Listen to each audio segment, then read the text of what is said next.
this morning to discuss the three Joint Resolutions of Disapproval, or JRDs, that the Senate will be voting on tomorrow. They are SJ Res 111 to block 120 millimeter tank rounds, SJ Res 113 to block 120 millimeter high explosive mortar rounds, SJ Res 115 to block JDAMs, which are guidance kits attached to many of the bombs dropped in Gaza.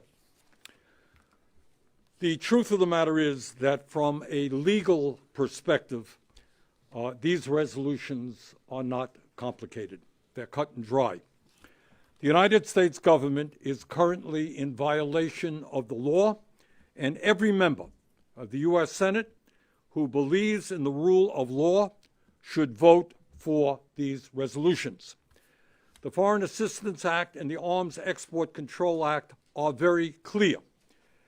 The United States cannot provide weaponry to countries that violate internationally recognized human rights or block U.S. humanitarian aid. According to the United Nations, much of the international community and every humanitarian organization on the ground in Gaza, Israel is clearly in violation of these laws. Under these circumstances, it is illegal for the U.S. government to provide them with more offensive weaponry. Joint resolutions of disapproval are Congress's tool to enforce those laws. As I have said many times, Israel clearly had a right to respond to the horrific Hamas terrorist attacks on October 7th, which killed some 1,200 innocent people and took 250 hostages. I don't think anybody in the U.S. Senate disagrees with that. But Prime Minister Netanyahu's extremist government has not simply waged war against Hamas. It has waged all-out war against the Palestinian people. Within Gaza's population of just 2.2 million inhabitants, more than 43,000 have been killed and more than 103,000 injured, 60% of whom are women, children, and elderly people. 2/3 of all structures in Gaza have been damaged or destroyed. That includes 87% of the housing. 87% of the housing, 84% of health facilities, and 70% of water and sanitation plants. Every one of Gaza's 12 universities has been bombed, as have hundreds of schools. For 13 months, there has been no electricity in Gaza. And that's what has gone on over the last year. And as horrific as that situation is, what is taking place today, now, as we speak, is even worse. As a result of Israel blocking desperately needed humanitarian aid in recent weeks, the volume of aid getting into Gaza is lower than at any point since the war began. More aid is needed, less aid is getting through. The result, and let's be very clear about this, the result is that many, many thousands of children are facing malnutrition and starvation. According to very recent UN reports, quote, the situation unfolding in North Gaza is apocalyptic. The entire population in North Gaza is at imminent risk of dying from disease, famine, and violence, end of quote. And Israel's recent decision to ban UNRWA, the backbone of the humanitarian response in Gaza, will only make a horrific situation even worse. Clearly, what is happening in Gaza today is unspeakable. But what makes it even more painful is that much of what is happening there has been done with U.S. weapons and with American taxpayer support. In the last year alone, the U.S. has provided $18 billion in military aid to Israel and delivered more than 50,000 tons of military equipment. In other words, and this is the most important point to be made, the United States of America is complicit in these atrocities. That complicity must end, and that is what these resolutions are about. It is time to tell the Netanyahu government that they cannot use U.S. taxpayer dollars and American weapons in violation of U.S. and international law and in violation of our moral values. It is also time to make clear to Netanyahu that he cannot continue to undermine U.S. foreign policy goals. The U.S. government wants a ceasefire for hostage deal. Netanyahu has prevented a deal to preserve his coalition. The U.S. government wants more humanitarian aid to reach desperate people in Gaza. Netanyahu is blocking it. The U.S. government wants to contain regional escalation. Netanyahu has refused diplomatic off-ramps and launched several reckless attacks without consulting the United States. The U.S. government wants to stop settlement expansion and settler violence in the West Bank. Netanyahu and his ministers have driven record settlement expansion and armed extremist settlers. The U.S. government wants a plan for post-war governance in Gaza. Netanyahu will not engage. And by the way, blocking these sales would also be in keeping with actions taken by some of our closest allies. The UK suspended 30 arms export licenses after concluding there was an unspeakable risk that they could be used in violation of international law. Germany, Italy, Spain, Canada, Belgium, and the Netherlands have taken similar steps. UN bodies have called for an end to the arms shipment fueling the conflict. So let me thank all of you again for being here. Let me hand the mic over to Senator Merkley. Jeff? Thank you, Bernie. I stand before you today as someone who has spent a lifetime advocating for Israel's economic success and for their security in a very difficult part of the world. I was 21 when I went to Israel and hitchhiked throughout the country, stayed at a kibbutz, proceeded to swim in the Dead Sea and the Red Sea and the Med Sea, the Mediterranean Sea, and I've been back to Israel a number of times and seen the phenomenal, successful country they have built as a startup nation, as a nation that solved its energy challenges, as a nation that reforested, and have always felt I'd be voting for each effort to assist Israel with security. And I will continue to support defensive weapons for Israel, for David's sling, for a variety of undertakings, and I would gladly support financing of a far more effective barrier that could not be easily penetrated from Gaza into Israel, giving Israel full time to respond to what happened in the horrific day of October 7th. But the Netanyahu government has undertaken policies that are out of sync with American values. And that's why I'm here at this moment. It's President Biden who referred to it as indiscriminate bombing. That bombing has produced massive deaths, massive injuries, massive destruction, and the largest part of the calamity has been on the innocents, not those who conducted October 7th attack. And we are, as a nation, providing the weapons that are being used in Gaza. Therefore, we are, as citizens, complicit in this strategy that is out of sync with our values and out of sync with our law and out of sync with international law.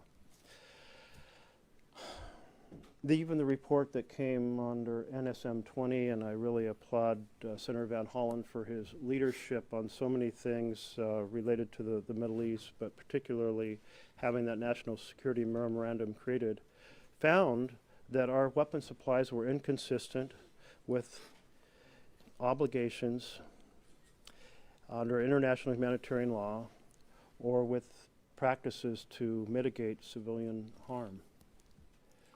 So it is important, even when we have an ally, even when there is a country that has been a close friend, that it engages in egregious, devastating practices that harm civilians in such a massive way, that we stand up and say, this is wrong, it's wrong under our law, it's wrong under international law, it's wrong under moral values to conduct a campaign in this fashion.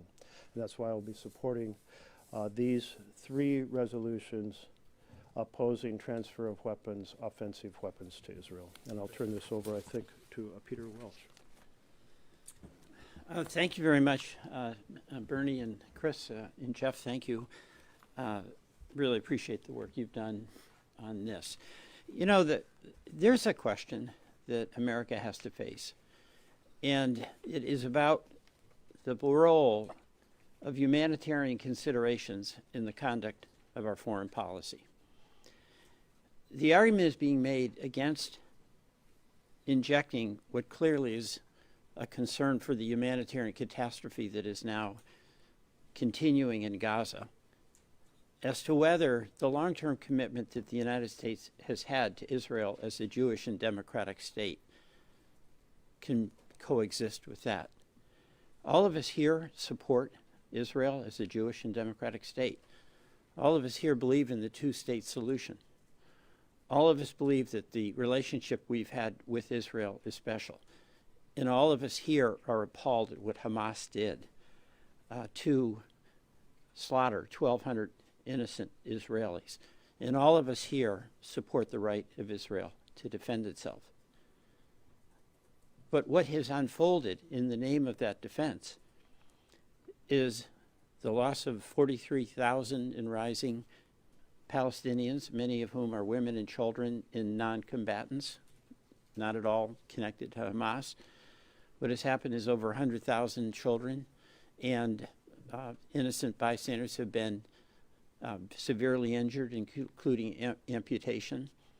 And what's unfolding before our very eyes right now is mass starvation and the spread of disease. Is the United States in its foreign policy, with that commitment we've had to Israel, forced to be blind to the suffering before our very eyes, particularly when it's our munitions that are being used? Should we be blind to the suffering of those Palestinian women and children when top military officials in Israel themselves have said that there's no further military purpose for continued bombing and military activity in Gaza? Our view is no, that the humanitarian considerations are important. It's consistent with the Leahy Law, and we should enforce it. It's consistent with humanitarian international law, where the power that is occupying or in control has an obligation to facilitate, not impede, the delivery of life-saving aid. So I stand here as a person who believes that there's no inconsistency with the United States asserting conditions on aid that are consistent with our commitment to our own policies, a two-state solution, the enforcement of the Leahy Law, the enforcement of international law.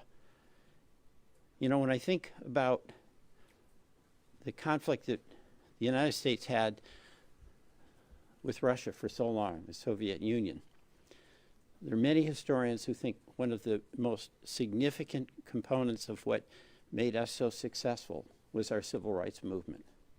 The commitment that was on display to the people around the world of our struggle to try to broaden the reach of civil rights for every person.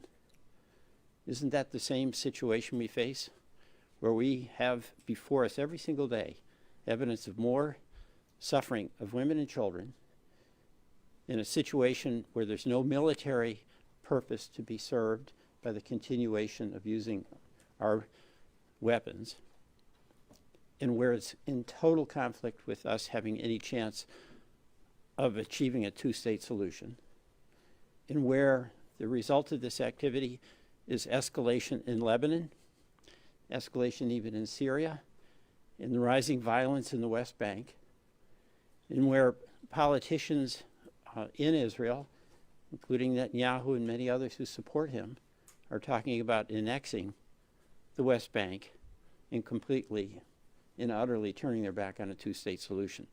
This is very important for Congress to act. And it's an action that's consistent with the long-term commitment we've had to Israel's security, and it's a commitment that should be a long-term commitment we have to the inclusion of humanitarian considerations in our foreign policy. Thank you. Senator Van Hollen. Well, I want to start by thanking Senator Sanders for introducing these joint resolutions of disapproval. I think it's a very important moment for the United States Senate.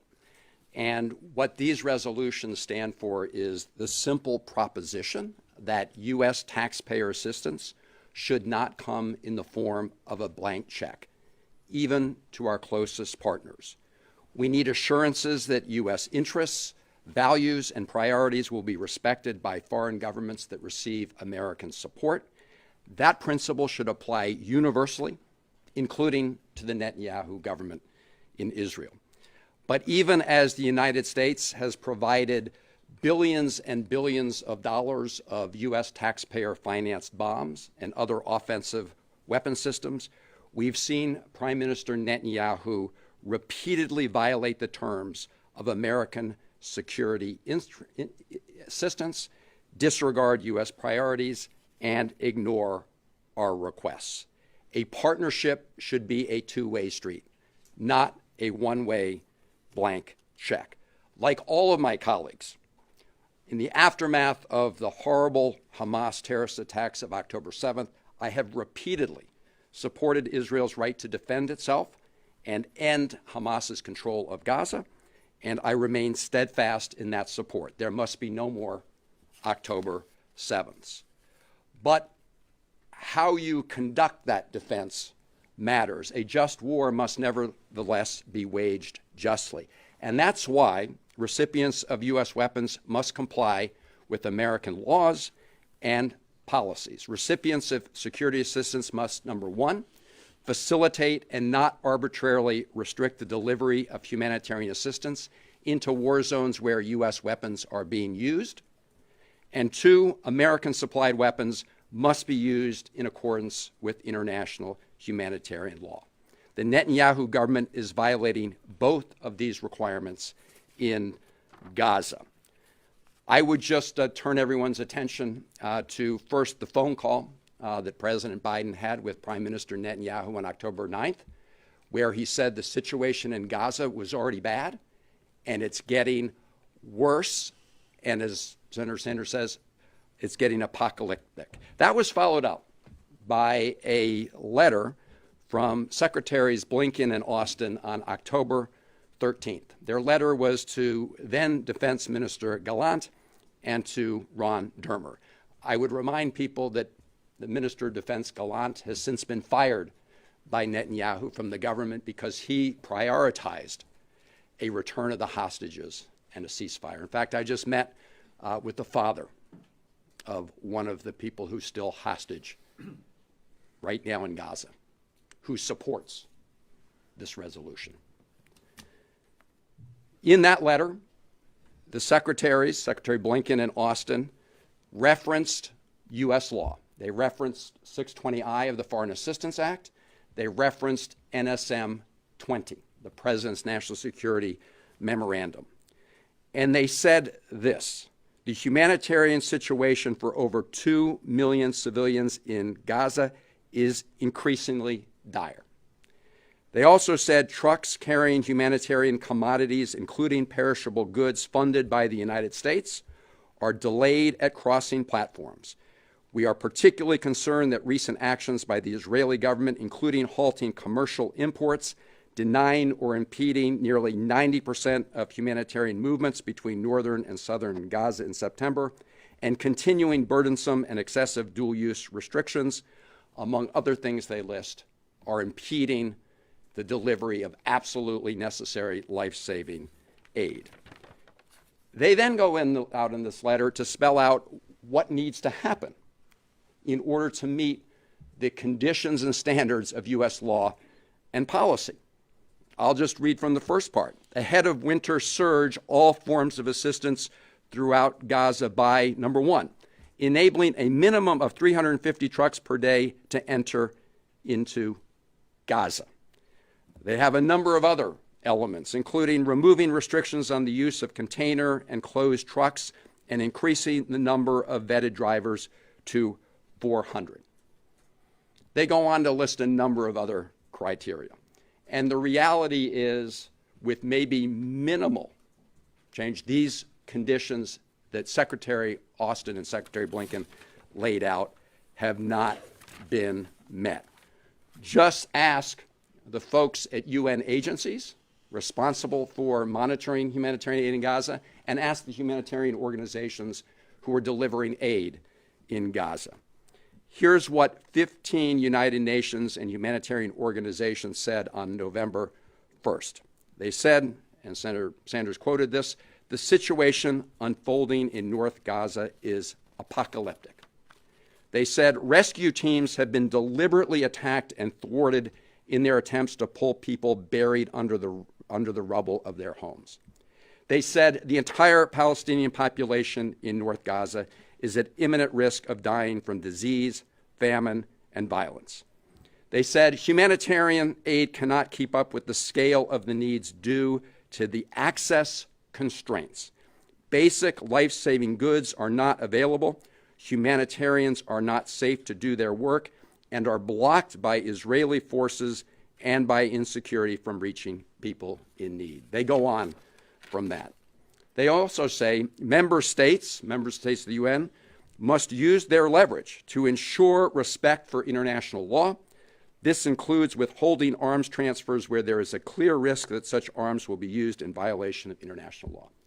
I would point out that among the people who signed that letter was Cindy McCain.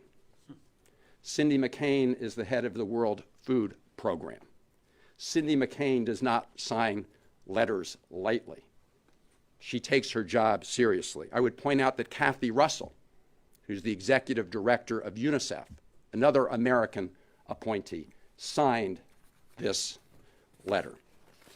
Cindy McCain tweeted out on November 8th, quote, the unacceptable is confirmed, famine is likely happening or imminent in North Gaza. Immediate steps must be taken to allow safe, rapid, and unimpeded flow of humanitarian and commercial supplies to prevent an all-out catastrophe now, in capital letters. I want to reference a Washington Post story on November 13th that came out after the deadline that had been set by Secretaries Austin and Blinken. They said, we need this to be addressed in 30 days. I think all of us believe that they were already in violation. The Netanyahu government was already in violation. But things have clearly gotten even worse since they wrote that letter. And so we would expect there to be some consequences when things get even worse. So the Washington Post stated, and we confirm this, Israeli Prime Minister Netanyahu has refused to publicly disavow the plan which calls for the military to take control of the north by starving out the civilian population and treating everyone who remains as combatants. It goes on to say the IDF says it has been given no such orders and is focused on dismantling Hamas, but the ongoing military operation in the north appears to have much in common with that strategy, the strategy laid out by one of the Israeli commanders to starve people. And the Post goes on to say they conducted their own analysis after interviewing lots of individuals, and they concluded that it was clear, as we can see, that the Netanyahu government was not meeting the requirements set out in the letter sent by the U.S. government. And so it is time that we take some actions. I want to just reference two other things. That letter also said, and I would refer to you, I know some of you are aware of this, but that letter also had another comment in it. It's the very last paragraph. This is the letter from Secretaries Austin and Blinken. Lastly, it is vitally important that our governments establish a new channel through which we can raise and discuss civilian harm incidents. Our engagements to date have not produced the necessary outcomes. We ask that the initial virtual meeting of this channel be held by the end of October. I don't know if that's been held, but this is a very consequential statement because we know from reporting that there are about 500 incidents that are being reviewed by the Department of State where U.S. weapons were used, where there was believed to be unnecessary civilian harm. And it's the obligation of the U.S. government to follow through on those cases and determine whether or not there was a clear violation before sending more bombs and more weapons, and yet that has not been done. I will finally point out, Bernie, that this letter had two other things. One, saying don't pass the legislation. Don't have the Knesset pass the legislation banning UNRWA. Days after this letter went out, they did it. It also says that the ICRC, as required by international, needs to have access to prisoners. That still has not happened. So every single one of the elements that was raised in this letter from the United States government has either been blatantly violated or not met. And that's why we need to use the recourse we have to pause U.S. offensive military assistance, including these three JRDs, until the Netanyahu government finally comes into compliance and begins to listen to the priorities of the United States government. So thank you, Bernie. Okay, any questions? Ma'am? You're with whom? Oh, AP, Party you and your colleagues have written numerous letters in the past few months to the Biden administration, to the White House, asking for a number of things, including humanitarian aid, the sanctioning of Israeli officials who are allowing the settler violence in the West Bank. Have you received any response to any of those letters? And second of all, President Joe Biden has no more elections left to run. He has a few weeks left in his government. Why do you think he has not taken actions on this? I don't want to speculate on what President Biden has done or will do. That's a question for the White House. To the best of our knowledge, we have not gotten satisfactory answers to any of the letters that have been sent. Other questions? Yes, ma'am. I'm with Reuters. How would you respond to the fact that no resolutions of disapproval have ever passed and survived a veto? Look, what will happen, and I'm not here to tell you how many votes we will even get. What we're talking about here, and every one of my colleagues have made the point, we're talking about a simple legal issue. We may be old-fashioned, but we kind of think that the United States government should obey the law. That's number one. And number two, from a moral perspective, all of us are appalled that the United States of America is complicit in the starvation and malnutrition of many, many thousands of children and others in Gaza. That's the issue before us. Sir? Thanks, Senator Mark with Jewish Insider. You introduced 6 of these resolutions. 3 are coming up for a vote. Right. How did that come about, and why these 3 specifically?